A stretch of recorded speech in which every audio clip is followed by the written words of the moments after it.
going on, guys? Welcome back again. We are going to be working on another bike today.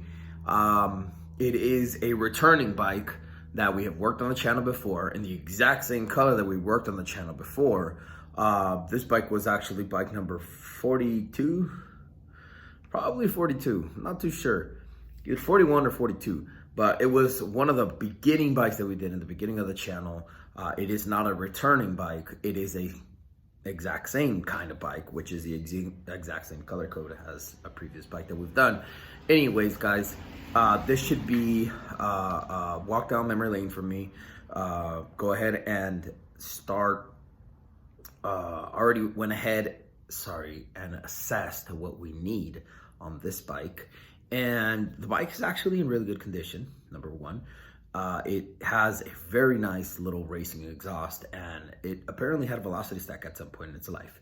And the tires hold air very well. The bike is really nice. It's not all messed up. It was garage kept, which is always a great thing, right? I came with the original keys.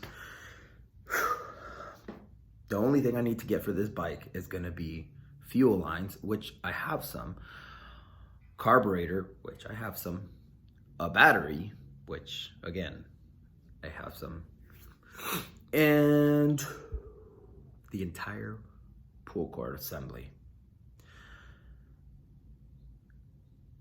The person who had it broke the pull cord, and then he said they were starting it with a drill, but it's missing the bolt that goes down the electric start shaft.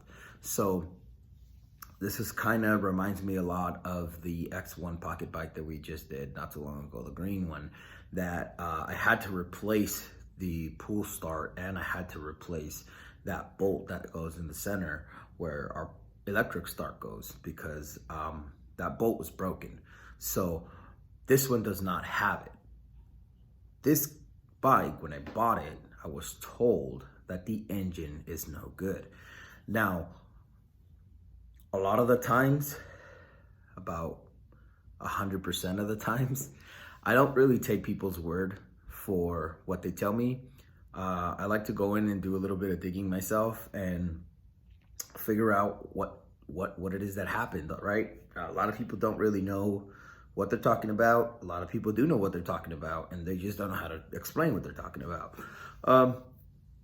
However, on this bike right away, I noticed that the pull start was gone. So there was no way of me measuring the compression.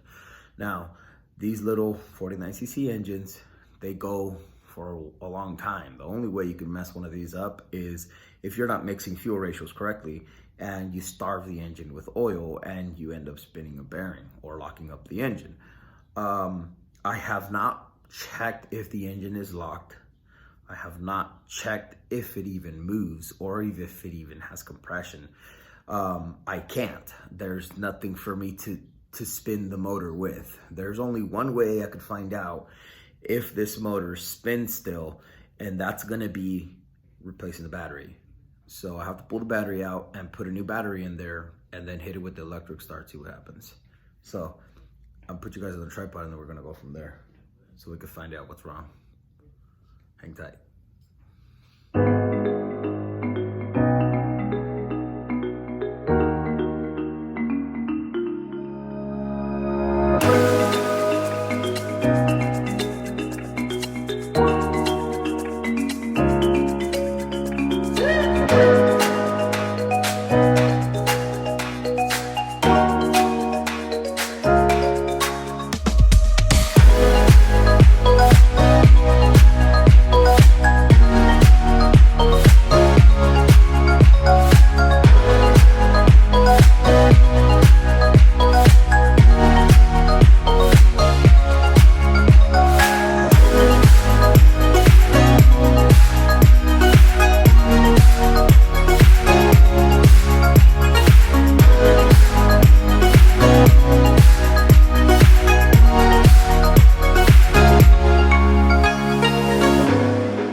Alright guys, so as you guys just saw, we just replaced everything for the battery, put in a new battery and everything, and I'm about to go ahead and hit the electric start. I pulled the spark plug off because remember, the guy told me the motor was no good.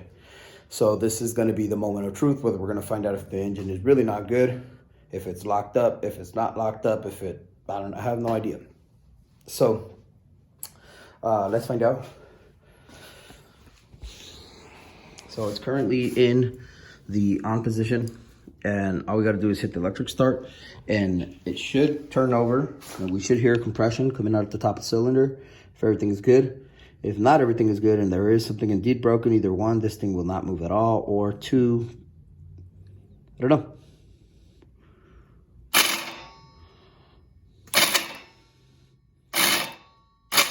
Okay, that's definitely not a good thing. My electric start works, that's for sure, but I'm not getting anything else other than the electric start working. So yeah, that's not a good sign. We will most likely end up pulling out the motor and taking off the electric start. After I take the electric start off, I'll be able to find out whether if the key inside completely broke and is no longer spinning the crank, which is no longer engaging the engine. If the engine is completely seized up, I don't know. We'll find out. I know for a fact I have some kind of motor over in the back over there that I could use as a replacement engine for this exact motor. But I'll go ahead and start looking into that right now, and we'll see what happens.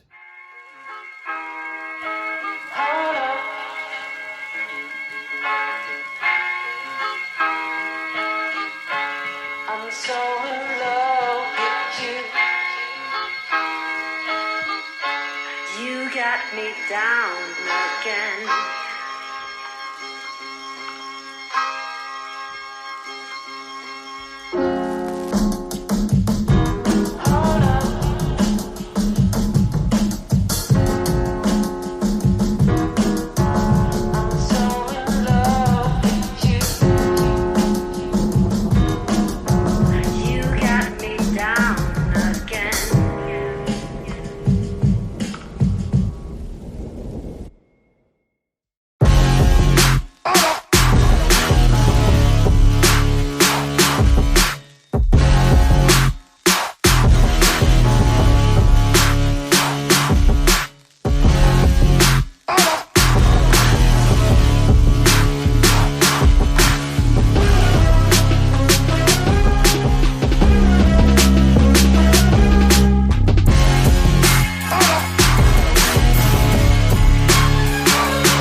Guys, so as you guys saw, that took no effort at all. And what happens here is when you don't want to replace the pool starter and you want to start it with an electric drill, let's just say for an example, if you're using an impact drill or maybe any kind of drill at some point, and you're hitting it to try and start up the bike, you're actually tightening that bolt and tightening it until it gives away. And that's a perfect example of what happened here. The bolt gave away and it didn't tighten tight because it was loose. I saw it moving all throughout the time I was drilling the hole through the top of it. But because it snapped, it could not go more in anymore. It was as tight as it could go. It pretty much gave away and snapped. So I pulled it out. I already ordered a replacement bolt. I noticed I have one of the engines over there. I'm gonna see if I have the keyway. Even if I do have the keyway, I still have to wait for the replacement bolt. However, it will fix my current situation. The clutch is good on the bike. Transmission is good. The electric start is good. Everything is good on the engine, but it needs another keyway, that's for sure, because it completely snapped it in half. It snapped the keyway, so it needs another keyway, and it's gonna need that bolt, which I already ordered, the bolt with the pool starter brand new. So we're gonna have to wait for those parts. I am gonna go ahead and continue moving on with the bike, as the bike does not need to be complete in order to replace the part. So stick around, we're gonna keep going. Guys, that's gonna be a wrap on today's video with this cat eye pocket bike that we're building right now. I'm kind of been working on it all day. I stepped away, took some lunch, took a break combined with lunch, and came back, washed all the pieces, took apart the headlights, washed all the panels inside and out, washed the entire frame inside and out, and I went ahead and found another keyway for the engine. So I went ahead and reassembled the whole thing. All it needs is going to be that bolt. I already replaced the carburetor on there, went ahead and put on a brand new carburetor on there, and I also put on the brand new fuel lines to my fuel tank. I already cleaned the fuel tank, and yeah guys, it's a disaster in here right now. So I'm gonna go ahead and put everything away and be back tomorrow morning to reassemble, hopefully, if all goes well, pretty much. So guys, I'll see you guys on the next one, which is most likely tomorrow, which will most likely be part 2. Take care, have a good night guys, peace out.